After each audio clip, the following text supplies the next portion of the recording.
Nos jeunes sont beaucoup dans l'actualité sanitaire, je vous dirais, présentement, avec tout ce qui se passe.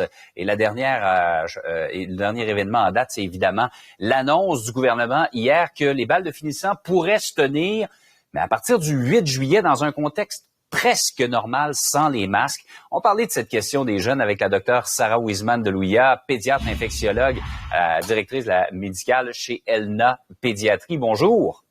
Bonjour. Expliquez-moi d'abord comment vous voyez ce compromis auquel est arrivé le gouvernement, c'est-à-dire oui aux balles presque normaux, mais à partir du 8 juillet prochain. Donc, on pense à une couverture vaccinale qui va dépasser la majorité, donc qui va nous rassurer par rapport à la protection des jeunes et la circulation qui a diminué dans la communauté du virus. Donc là, à ce moment qu'on se parle, là, on est presque à 40% de notre population de 12 à 17 ans, avec une couverture populationnelle at large, là, qui est à peu près 76%. Donc, je pense que c'est ça qui justifie, avec une épidémiologie qui s'améliore depuis déjà 2 mois, ça justifie l'allègement des mesures et qu'on permette à nos jeunes d'avoir une vie sociale qui finalement va pouvoir se résumer un petit peu plus vers la fin de l'été. Et tout le monde comprend la question de la santé mentale, de l'aspect social de nos jeunes qui ont fait beaucoup de sacrifices. Ça, je pense que tout le monde est d'accord avec ça. Mais comme spécialiste, vous êtes prête à assumer, disons, le risque, entre guillemets, là, assez faible, dans le fond, d'éclosion dans ces événements-là? Tout à fait, parce que c'est sûr que bon, on a quand même les mesures de distanciation, les masques, ça ce sont des mesures physiques qui sont très importantes pour contourner la contagion.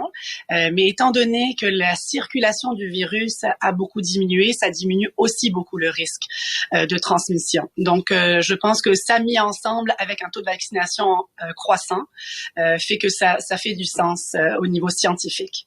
Parlons-en justement de la vaccination des 12 à 17 ans. Ça va relativement bien, mais il y a peut-être une portion de cette population-là qui est réticente à se faire vacciner.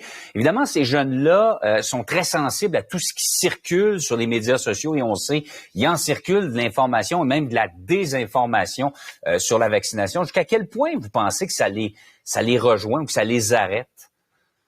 Moi, je pense qu'il y a quand même un bon engouement à la vaccination parce qu'avant même qu'on commence lundi les bus scolaires vers les centres de masse de vaccination, on avait déjà 37% de couverture. Donc, ça veut dire qu'il y a quand même cette volonté là d'en finir avec la pandémie et cette compréhension que la meilleure prévention pour contourner cette infection qui nous a hantés là, qui nous hante encore parce que c'est pas complètement fini là, mais je veux dire, on sent que ça s'en vient là, qu'on est en train de la contrôler et c'est la vaccination qui va être notre meilleure arme contre la COVID-19.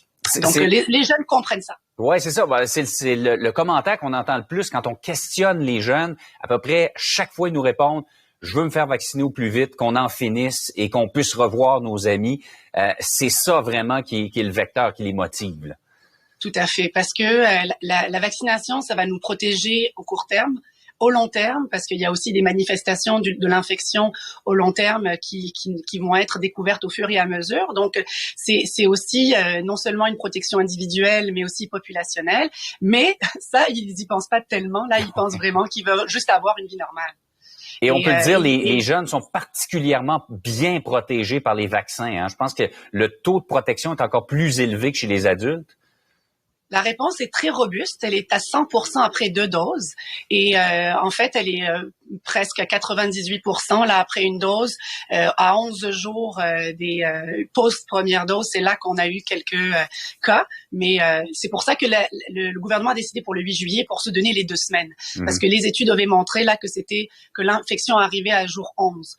Si elle arrivait dans des rares cas. Donc, je pense que c'est pour cela que le ministère avait choisi cette date-là plus sécuritaire.